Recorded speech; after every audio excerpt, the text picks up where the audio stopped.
All right, guys, today we are going to be writing some short notes.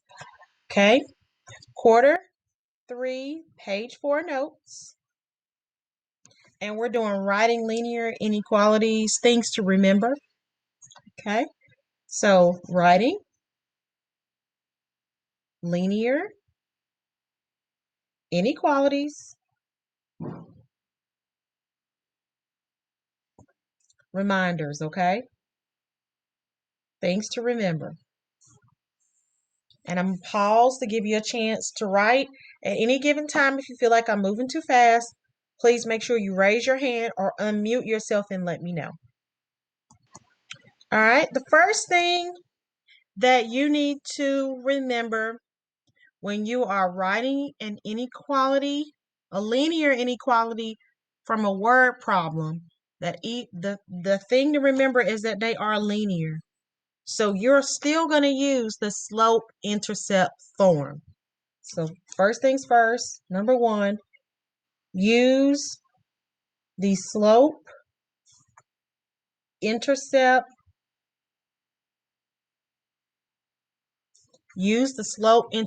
form, okay?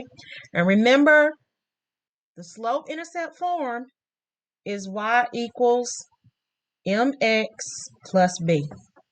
The thing is that the only thing that's going to be different is that the equal sign is going to change, and you will use one of the following: the less than sign, the less than or equal to sign, the greater than sign, or the greater than or equal to sign. You're going to change this right here. Instead of using an equal sign, it's going to be one of these. Okay, now pause for the cause. All right, the second thing that you need to remember, because you are using the slope-intercept form, y equals mx plus b, as you're reading the problem, you need to make sure that you look for the rate or the slope. They're synonyms, right? Look for the rate or the slope because they're synonyms, and look for the starting amount or your y-intercept. They are synonyms. So in your word problem, as you're reading, look for a rate and look for your starting amount or your y-intercept as you're reading, okay? We'll pause for the cause. All right, let me know if I'm moving too fast. The last thing is that once you write your inequalities, your linear inequalities, you're going to solve it. So solving the inequality or solving inequalities, we talked about this at the very beginning of the year. Okay. The first step, if it applies, you're going to use distributive property.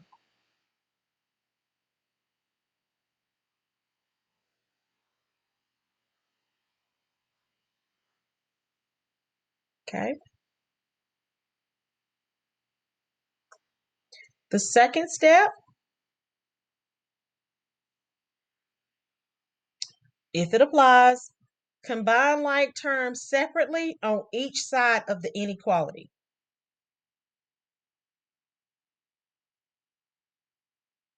Combine like terms on each side of the inequality, okay?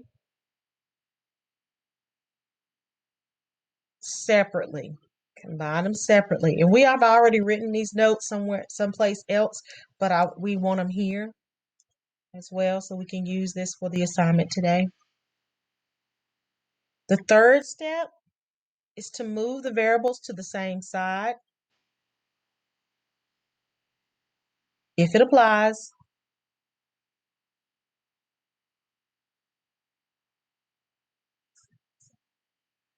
Okay.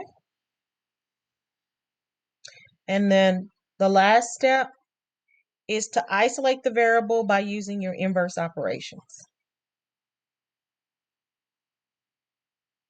Isolate the variable. And to isolate the variable, you use inverse operations. And we talked about that before as well, okay?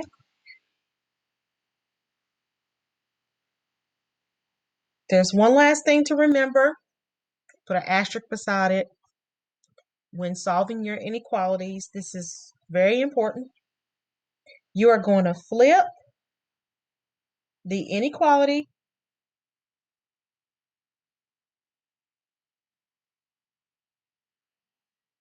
when you multiply or divide both sides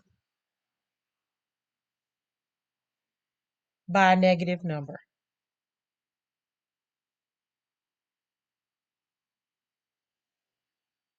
Okay?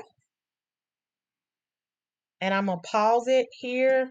Make sure I get a good picture. And I'll pause it here for you. All right, I'm going to go over what you should have gotten in your group work. Okay? All right, so let's look at the first one here. It says Keith has $500 in his savings account at the beginning of the summer. This is the starting amount. This is how much he had in the beginning of his account.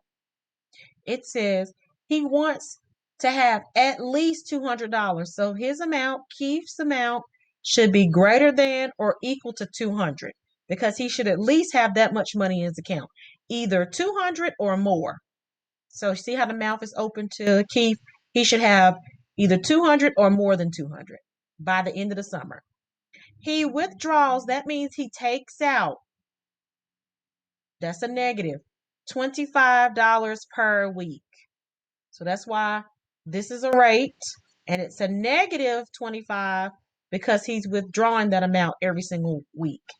It's a rate because look, it's $25 that he's taking out every single week. That's a rate. He's taking it out for food, clothing, and movie tickets. How many weeks can Keith withdraw money from his account? All right. If you forget how to find how to find out the meaning of X and Y, remember to use your slope. It's negative 25 per 1 week. On the top, it's talking about money. So Y is the total cost or money or whatever. And X is talking about the number of weeks. Number of weeks. So you can use the slope to identify what the meaning of X and Y are. Okay? All right. So now, since I know that X represents my number of weeks, okay, I'm going to write my inequality now. So I have Y equals MX plus B. This is my M, X plus B. This amount, which is what's in Keith's account, should be greater than or equal to 200. So when I solve this inequality, I'm going to subtract 500 on both sides. Okay. I'm going to bring down the negative 25x. I'm going to divide both sides by negative 25. When I divide both sides by negative 25, the inequality is going to flip because you're dividing both sides by a negative. So this is going to give me x is going to be less than or equal to 12. So as long as the number of weeks is less than or equal to 12, then he can stay at above either 200 is going to be in his account or more. If he stay up under 12 weeks. Questions about that? Please, on the guided practice, please make sure that you write the inequality and you write the answer. And what does this mean? This answer right here means that there should be 12 or less weeks, okay? As long as he stay under 12. Under 12 weeks. And I'll pause for the calls. Okay? Room 2 problem or number 2 problem. Okay, so it says a taxi charges a flat fee of $1.75. This is a flat fee. So that's your starting amount. You automatically have to pay that amount, $1.75, plus an additional 65 cents per mile. This is my rate right here. This is how much I have to pay per mile. Then it says if Erica has at most $10, so she don't have no more than $10. She either has $10 or less than $10. That's why we got Erica has, this E represents the money that Erica has less than or equal to $10. She don't have no more than $10. So she either has $10 or less than $10. So that's less than or equal to. Okay? You're going to write this in Y equals MX plus B. This represents the amount of money that Erica has. So to represent the amount of money that Erica has is 65-cent X plus $1.75, which is what you automatically have to pay. Okay? And that, again, that's less than or equal to 10. Do not forget, if I want to know the meaning of slope and I can't read and tell it, I look at my slope very closely. This is 65 cents per 1 mile. Okay? Y is on the top, X is on the bottom. Your Y represents the cost or price or total amount or whatever. And your X represents mile, the number of miles. Okay?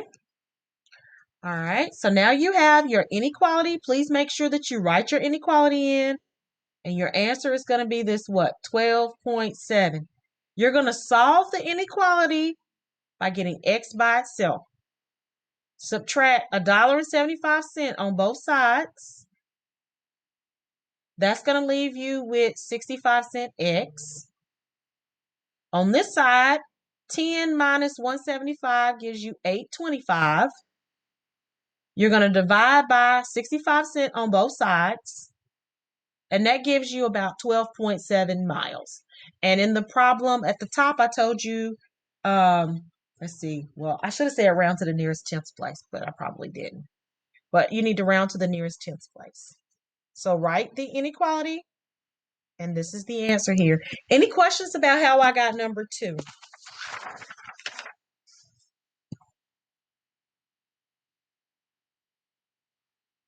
Okay, so I'm going to quickly show you what the other answers are for those of you that are curious as to if you got it right or not. I don't want you to leave and then you don't know.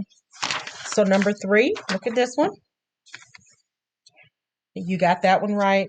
I'm going to go over this on Thursday, but you should have gotten X, or the number of DVDs should be less than or equal to 5. So you have about 5 DVDs. You can't have part of a DVD.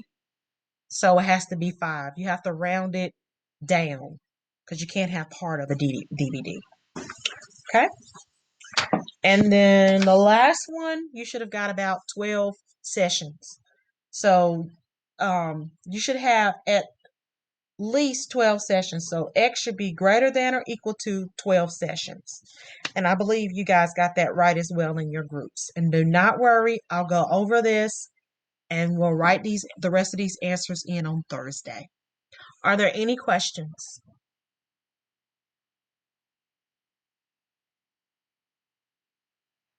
All right, I'm going to stop my video here. If you need to watch it, please go back and watch this later.